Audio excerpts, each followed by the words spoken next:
Agora a dúvida que fica, né, gente? Eduardo Bolsonaro vai voltar ou não vai voltar? Eduardo Bolsonaro, para mim, está fazendo tudo isso para ver se consegue ser eleito senador. Para mim, isso é uma estratégia.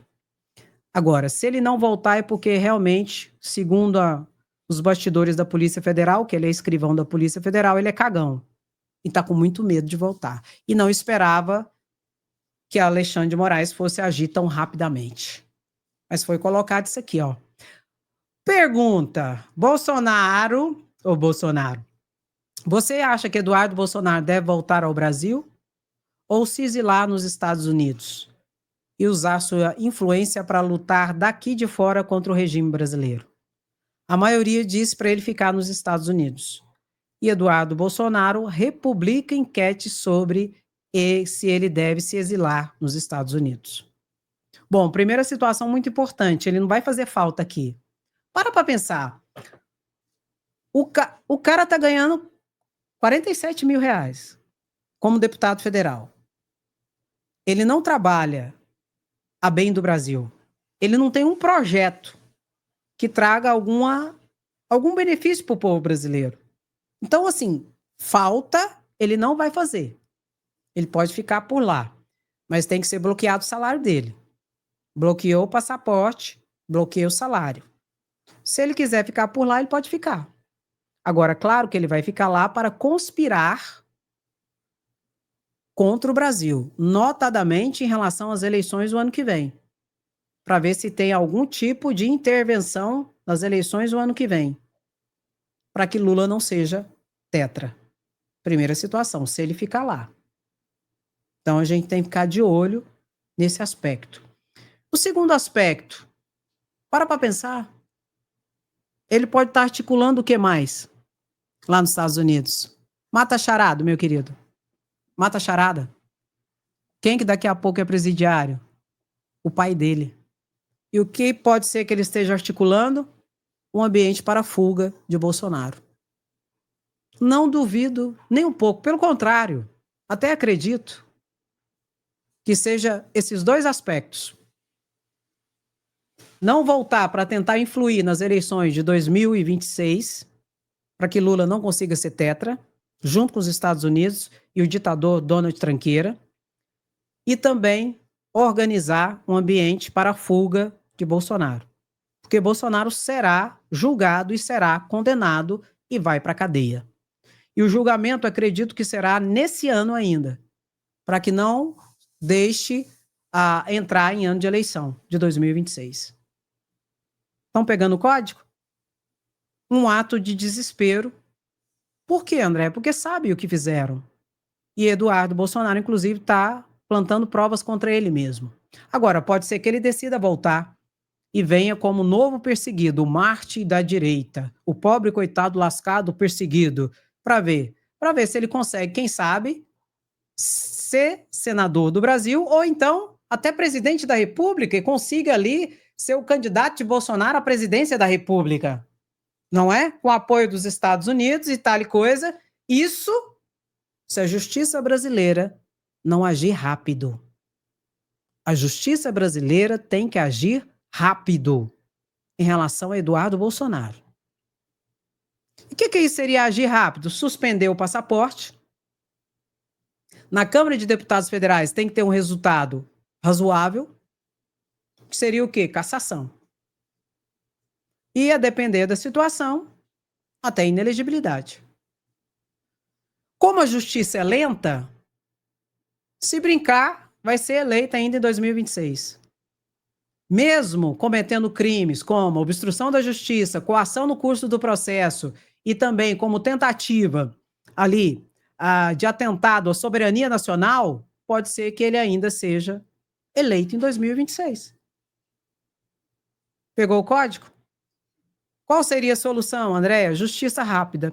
Já que nós não temos um parlamento que age rápido, até hoje Chiquinho Brazão está recebendo 47 mil reais preso numa penitenciária de segurança máxima. Chiquinho Brazão, que está preso e está sendo julgado pelo duplo assassinato como mandante, junto com Domingos Brazão e junto com Rivaldo Barbosa, de a Marielle Franco e Anderson Gomes. Até hoje ele está recebendo os 47 mil reais de salário, preso, porque ele não foi cassado. Então, achar que o Conselho de Ética vai cassar Eduardo Bolsonaro é ingenuidade. Eles não vão cassar Eduardo Bolsonaro. É a justiça que vai ter que funcionar. A justiça. E depois não adianta se fazer de pobre, coitado, lascado, perseguido pela ditadura comunista de ninguém. Por falar em ditadura, olha aqui. Sapucaí. Carlos Jordi, deputado federal, né, bolsonarista, dá soco em funcionário que pediu para não entrar com uísque em van. Na saída do camarote do governo do estado, o bolsonarista teria jogado o copo de bebida no rosto do funcionário público, que não registrou ocorrência por medo de retaliação. Aqui o deputado é estadual, não, é federal. Ah, não, esse aqui é o irmão dele, né? Esse aqui é o deputado estadual, ao lado do Carlos Jordi, o deputado federal. Carlos Jordi, o deputado federal, deu um soco. Foi o estadual ou foi o federal que deu soco? Ah, o estadual que deu um soco. Eu tive notícia que é até assessor deles, que não pode entrar com bebida dentro da van, para não sujar a van, não virar aquela coisa. Aí o cara ficou nervoso, deu um soco na cara do trabalhador que estava lá. Esses são os extremistazinhos de plantão, né? Covardes.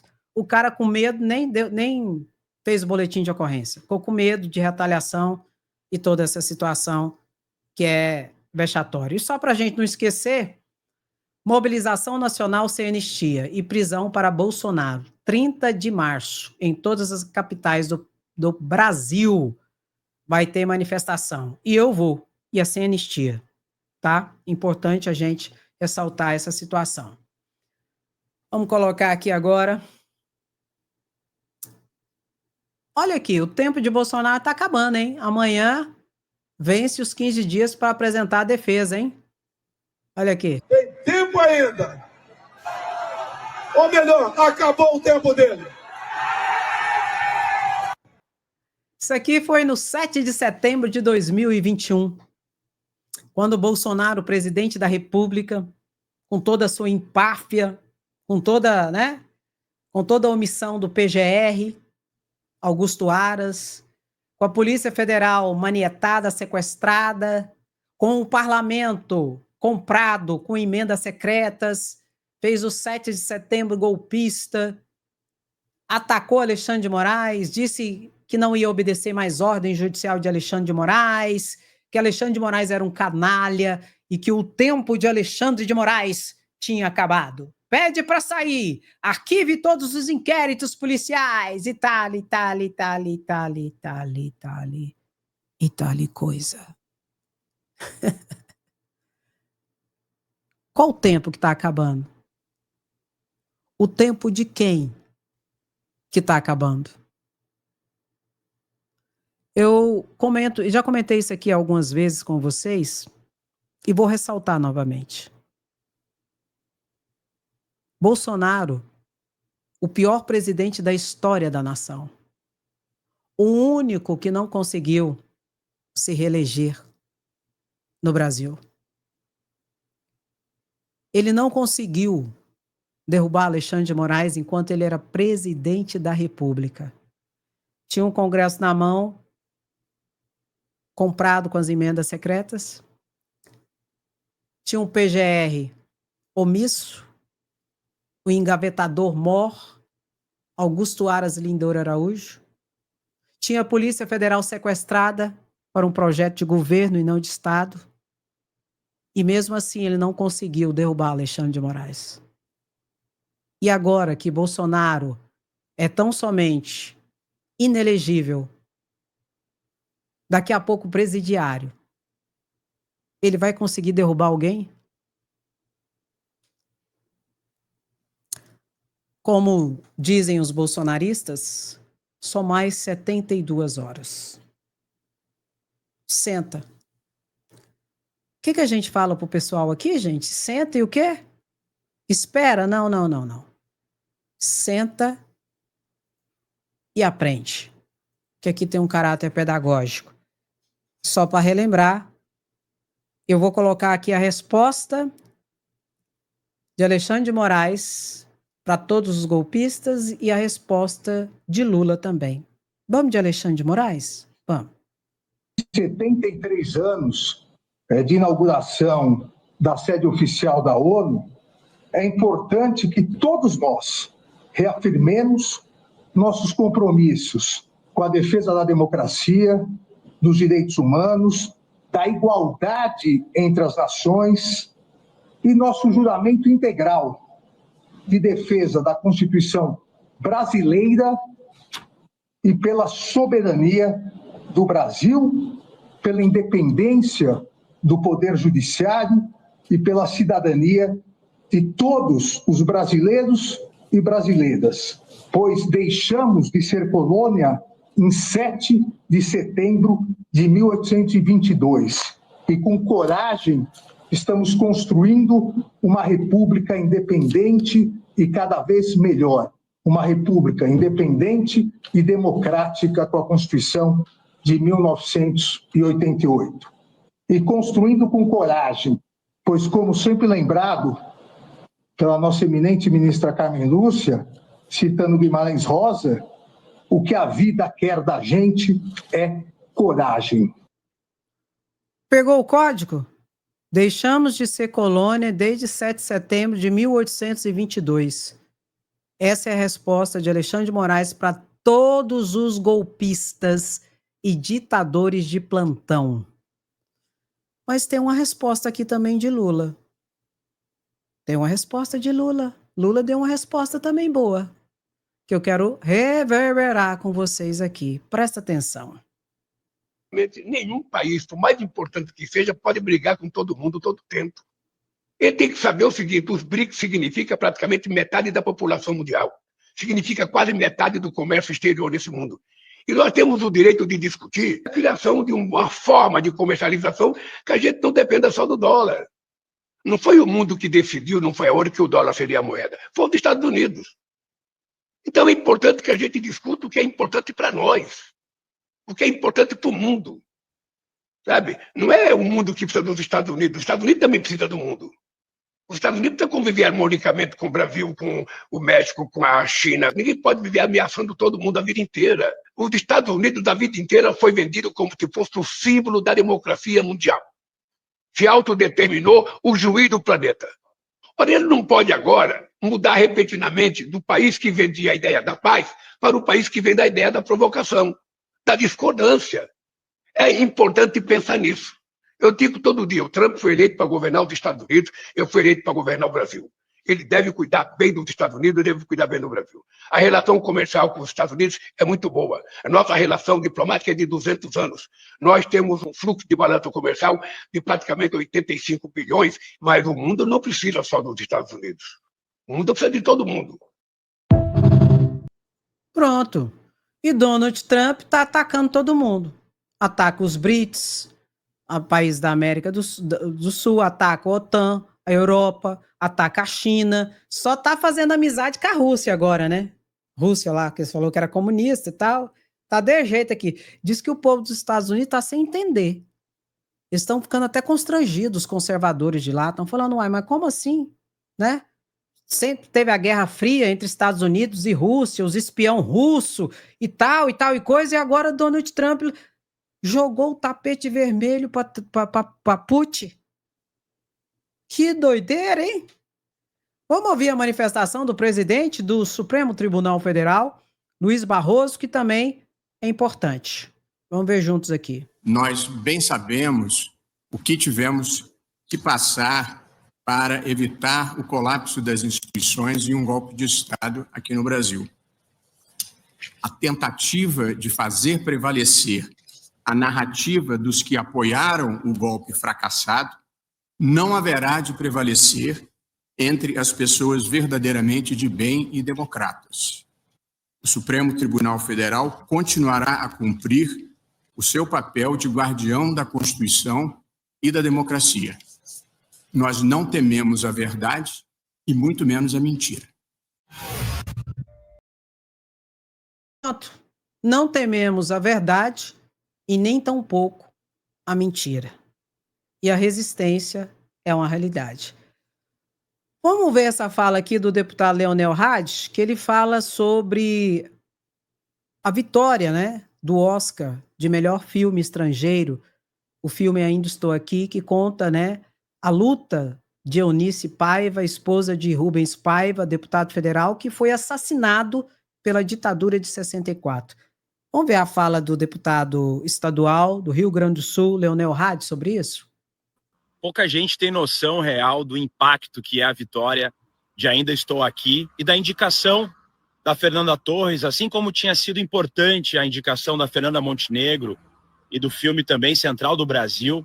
Mas dessa vez nós termos um filme vencedor de melhor filme internacional, de termos a Fernanda Torres indicada como melhor atriz e de termos o filme Ainda Estou Aqui também indicado como melhor filme na disputa geral, fora todos os prêmios que recebeu mundo afora.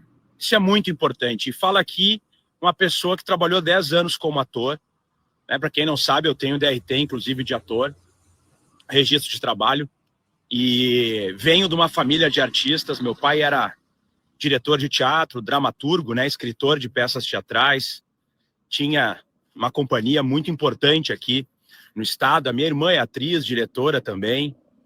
E a Fernanda Montenegro, a Fernanda Torres sempre foram um exemplo.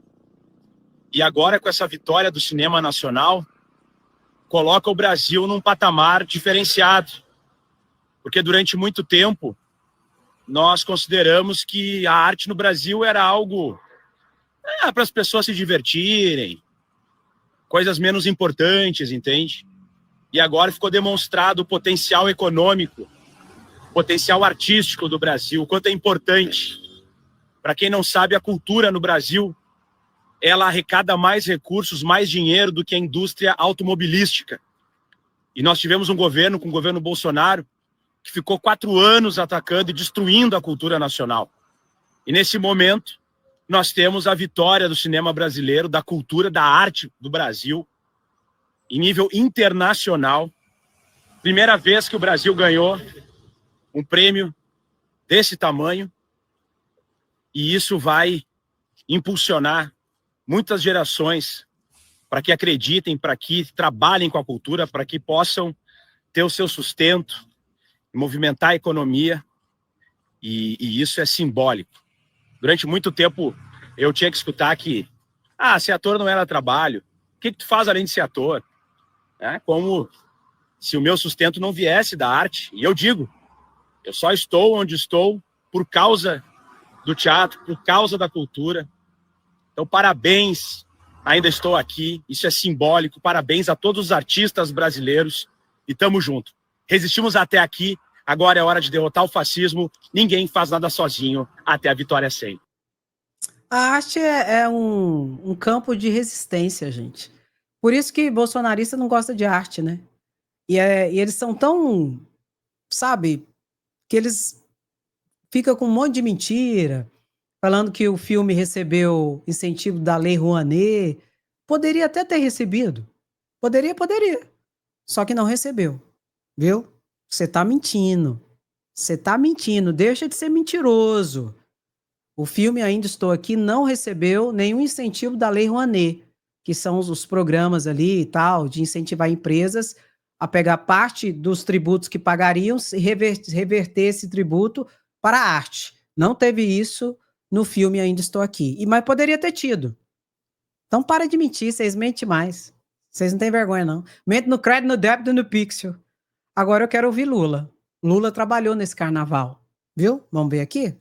O nosso papel é tentar convencer as pessoas de que é preciso formar um bloco forte na América do Sul, de que a gente não pode ficar tentando encontrar saída individual para cada país, porque não existe possibilidade. O mundo está dividido em blocos. E quem está mais organizado pode mais, quem está mais organizado vende mais. Veja, o acordo que nós fizemos com a União Europeia não é um acordo qualquer. É um acordo que envolve praticamente 800 milhões de pessoas, é um acordo que envolve trilhões de dólares e que se esse acordo, sabe, der certo, se esse acordo crescer, vai beneficiar todos os países da América do Sul, e todos os países da Unasul, e todos os países do Mercosul e todo o país da União Europeia. O presidente ainda falou sobre as bandeiras do multilateralismo e do livre comércio, que são prioridades para os BRICS. Se não tiver o multilateralismo, não tem democracia. E as relações desiguais prejudicam os países menores. É isso que nós precisamos fazer na reunião dos BRICS. Fazer um documento sério, uma decisão séria sobre a necessidade de se respeitar o multilateralismo e respeitar o livre comércio, que é o que nós precisamos para a nossa economia crescer. Ele também defendeu mais uma vez a paz entre Rússia e Ucrânia. Eu acho que não tem paz se não houver a participação dos dois presidentes que estão em conflito. O que é preciso é tomar uma decisão correta se o mundo quer paz. Eu acho que o mundo precisa de paz. O último compromisso em Montevidéu foi um encontro com o ex-presidente uruguaio Pepe Mujica. Eu tenho um profundo amor pelo Mujica. Não é nem amizade, é amor. Eu tenho um profundo respeito pelo Mujica, eu sei o que ele fez aqui no Uruguai, eu sei o que ele tenta fazer do mundo, eu sei o que ele pensa para a juventude. Então o Mujica, sabe, não é um parceiro, o Mujica é um companheiro que eu carrego aqui no fundo do meu coração, sabe, em qualquer momento da história.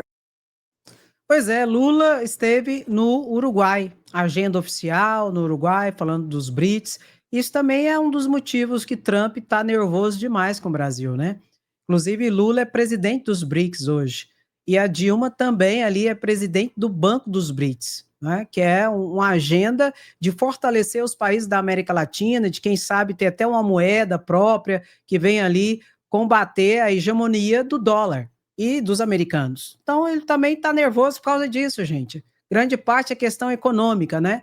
Além do projetozinho ditatorial populista que ele tem se encorpado junto com Elon Musk. Só que Elon Musk, eu não sei quem vai subsistir daqui a pouco. Porque os dois são dois orgulhosos. Daqui a pouco é um derrubando o outro. E o que eu acho? Eu acho é pouco. Agora, existe uma nova ministra, né? Gleice foi ali, é a nova ministra de Lula. Vamos ver aqui o deputado falando sobre isso? Parabéns, ministra Gleice, nossa colega deputada federal. O presidente Lula fez uma excelente escolha em ter te nomeado ministra da SRI. Ali você vai trazer a firmeza necessária que precisamos nesse momento, a clareza política para um cargo tão importante, mantendo o diálogo com todos os partidos, com todos os setores da sociedade para fazer as transformações que o povo precisa, ao mesmo tempo apontando o caminho do futuro e sempre fortalecendo e defendendo a democracia. Sucesso na jornada, você que acumulou muita experiência ao longo desse tempo, foi a nossa presidenta, é ainda do nosso partido, que a gente tem orgulho de fazer parte. Então fico feliz pela sua escolha e te desejo sucesso e conte conosco na Câmara. Um forte abraço, um beijo grande. Pois é, Gleice é a nova secretária de Relações Internas ali, institucionais ali. Aí tem gente que fala assim, André, mas a Gleice é muito radical, né? Porque ela é petista raiz, é muito radical. Será que não vai ter problema, não vai causar mais problemas? Eu não sei, eu sei de uma coisa, eu sei que ela tem uma entrada muito grande junto a Hugo Mota, ao presidente da Câmara de Deputados Federais. A Gleice, ela é próxima de Hugo Mota. E talvez por isso Lula tenha escolhido ela para ser a nova secretária de Relações ali institucionais.